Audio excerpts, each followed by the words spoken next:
Hoje, a gente vai mergulhar fundo numa história incrível.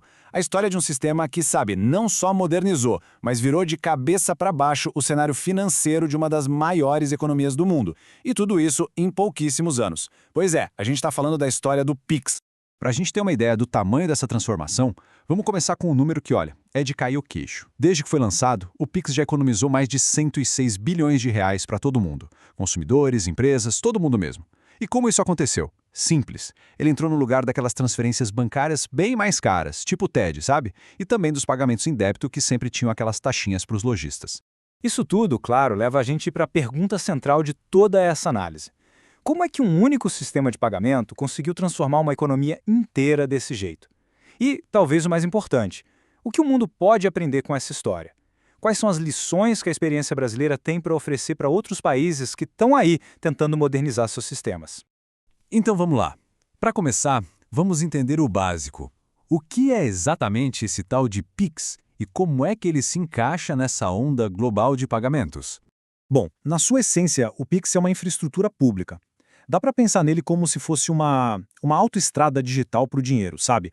Construída e cuidada pelo Banco Central. E a grande sacada do sistema está em três coisas principais. Primeiro, é instantâneo. A grana cai em segundos. Segundo, está sempre disponível. Não importa se é dia, noite, feriado, funciona sempre. E terceiro, ele conecta todo mundo, todos os bancos e instituições financeiras do país. Mas olha, o Pix não surgiu do nada, não. Ele faz parte de uma tendência que está rolando no mundo todo. Tudo começou lá em 2016, com a Índia lançando o UPI. Eles foram os pioneiros. Só que aí em 2020, o Brasil lança o Pix e, BUM! A coisa explode. A adoção foi numa escala e numa velocidade que ninguém nunca tinha visto. Hoje, até os Estados Unidos, que lançaram o FedNow deles agora em 2023, estão de olho no modelo brasileiro para ver o que podem aprender. Então, o primeiro grande impacto do Pix foi essa adoção em massa, né? Mas fica a pergunta: o que fez um país inteiro largar os métodos antigos e abraçar o Pix com tanta vontade e tão rápido? A resposta, na verdade, está bem aqui nessa comparação. É só lembrar como era antes do Pix. Transferir dinheiro era um parto, demorava horas, às vezes dias, era caro, cheio de taxa e só funcionava em horário comercial. O Pix chegou e pá, acabou com tudo isso de uma vez. Para quem usa, a mudança foi brutal, de um sistema todo travado para um que simplesmente funciona, de graça e na hora. E os números, claro, não deixam mentir. O que é realmente impressionante aqui é o quão fundo o Pix entrou no nosso dia a dia.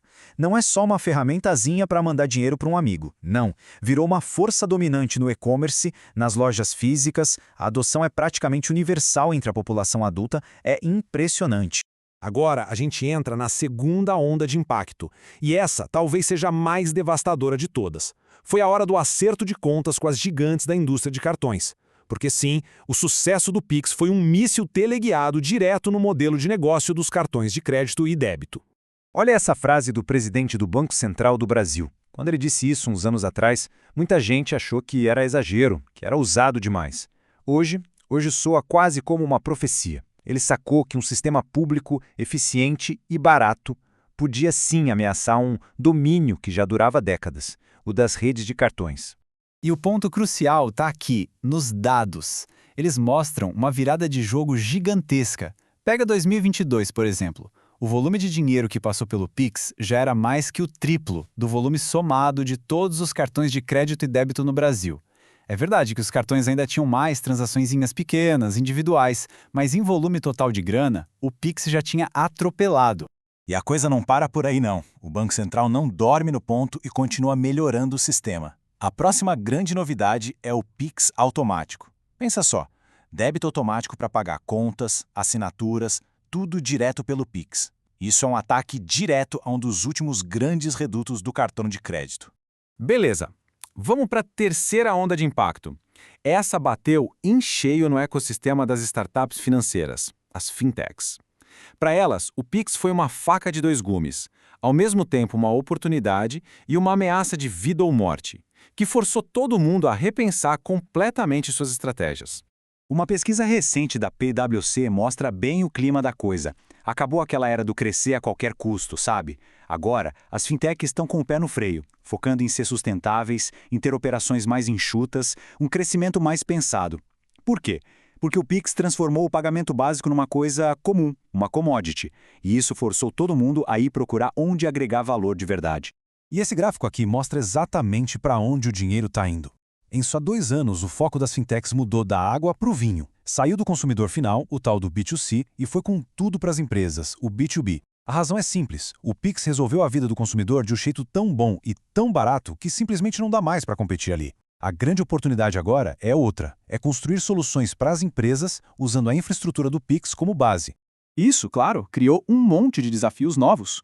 Hoje em dia, o maior problema para uma fintech não é nem a tecnologia. É conseguir se destacar, é ter uma marca conhecida, a concorrência está brutal, ficou mais difícil se diferenciar no mercado onde o básico, o pagamento, já é de graça. Então, construir uma marca forte virou a coisa mais importante. E mais cara também. E finalmente chegamos na quarta onda de impacto.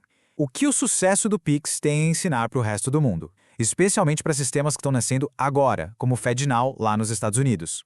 Quando a gente compara o Pix com o UPI da Índia, que é o outro gigante dos pagamentos instantâneos, a gente aprende muita coisa.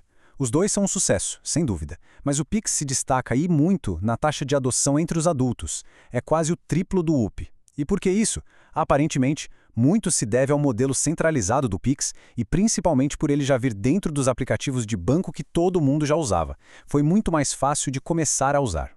E aí a gente chega no FedNow. O sistema americano foi lançado em 2023, ou seja, está bem no começo. E eles têm um desafio gigantesco pela frente: convencer todo mundo, bancos, empresas, pessoas, a usar o sistema. A boa notícia para eles é que a experiência do Brasil e da Índia já oferecem um mapa do caminho.